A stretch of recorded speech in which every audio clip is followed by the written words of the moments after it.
Assalamualaikum warahmatullahi wabarakatuh.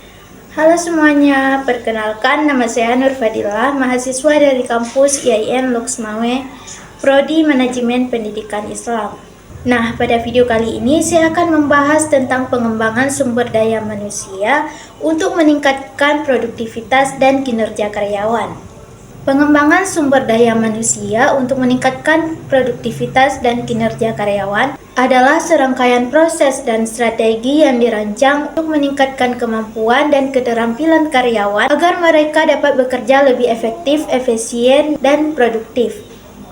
Nah, yang pertama kita akan masuk ke pelatihan. Pelatihan karyawan adalah proses yang dirancang untuk meningkatkan pengetahuan, keterampilan, dan sikap karyawan. Adapun tujuan pelatihan karyawan ialah yang pertama, untuk meningkatkan produktivitas dan kinerja. Jadi, pelatihan bertujuan untuk meningkatkan kemampuan karyawan dalam mengerjakan pekerjaan mereka secara efektif dan efisien, sehingga meningkatkan output kerja dan produktivitas karyawan. Kemudian yang kedua, meningkatkan kualitas kerja. Jadi, pelatihan membantu karyawan untuk memahami standar dan prosedur kerja dengan lebih baik, menghasilkan hasil yang lebih berkualitas dan sesuai dengan harapan.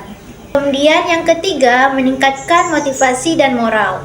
Pelatihan menunjukkan bahwa perusahaan itu peduli terhadap pengembangan karyawan, meningkatkan motivasi dan moral kerja, serta rasa memiliki terhadap perusahaan.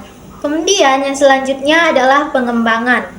Pengembangan karyawan adalah proses yang berkelanjutan dan bukan tentang hanya memberikan pelatihan terhadap karyawan, melainkan tentang menciptakan lingkungan kerja yang mendukung pertumbuhan, mendukung karyawan untuk terus belajar dan berkembang, serta memberikan kesempatan bagi mereka untuk mencapai potensi mereka. Adapun tujuan dari pengembangan karyawan adalah untuk menciptakan tenaga kerja yang kompeten, termotivasi, dan siap menghadapi tantangan di masa depan. Selanjutnya kita akan masuk ke jenis-jenis pelatihan. Adapun jenis-jenis pelatihan yang pertama, pelatihan on the job, yaitu pelatihan di tempat kerja, dilakukan langsung oleh superior atau karyawan junior. Contohnya itu karyawan baru diajarkan menggunakan mesin oleh operator yang berpengalaman. Yang kedua, pelatihan formal. Pelatihan formal yaitu pelatihan untuk mengajarkan keterampilan atau pengetahuan tertentu. Contohnya itu kursus formal tentang desain grafis. Selanjutnya pelatihan yang ketiga yaitu pelatihan soft skill. Pelatihan soft skill yaitu pelatihan yang berfokus pada keterampilan interpersonal dan komunikasi seperti kepemimpinan, teamwork, dan negosiasi. Yaitu misal pelatihan tentang komunikasi yang efektif. Dan yang terakhir adalah pelatihan tentang keselamatan. Pelatihan keselamatan adalah pelatihan yang berfokus pada keselamatan kerja dan pencegahan kecelakaan. Contohnya adalah pelatihan tentang penggunaan alat pelindung diri. Selanjutnya kita akan masuk ke jenis-jenis pengembangan. Adapun jenis-jenis pengembangan pertama adalah mentoring. Mentoring adalah program memasangkan karyawan senior dengan junior untuk memberikan bimbingan dan dukungan. Yang kedua adalah coaching. Coaching adalah program yang membantu karyawan untuk mencapai tujuan mereka dengan memberikan bimbingan, feedback, dan dukungan.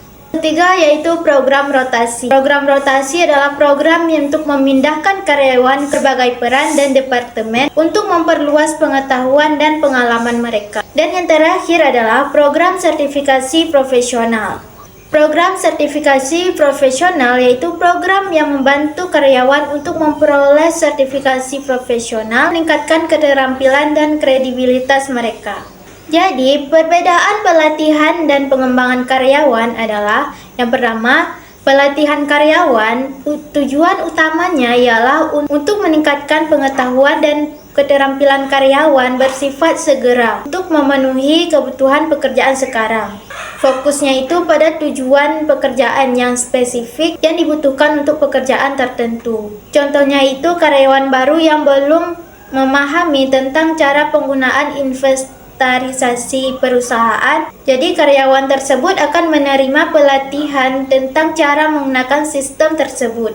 Dan biasanya durasinya itu lebih singkat dan fokus pada topik tertentu. Sedangkan pengembangan karyawan Ya, tujuan utamanya ialah untuk membantu karyawan tumbuh dan berkembang dalam jangka panjang, mempersiapkan mereka untuk tanggung jawab dan peran yang lebih besar di masa depan. Fokusnya itu pada potensi dan pertumbuhan karyawan, membantu mereka mengembangkan keterampilan yang lebih luas, pengetahuan baru, dan sikap yang positif. Contohnya adalah karyawan yang menunjukkan potensi kepemimpinan akan diberikan kesempatan untuk mengikuti pelatihan tentang pengembangan kepemimpinan yang akan membantu mereka untuk mengembangkan keterampilan komunikasi, negosiasi, dan pengambilan keputusan. Dan biasanya durasinya itu lebih panjang dan berkelanjutan, mencakup berbagai aspek pengembangan. Jadi singkatnya, pelatihan karyawan lebih berfokus pada kebutuhan pekerjaan yang sekarang, sedangkan pengembangan berfokus pada potensi dan pertumbuhan karyawan di masa depan.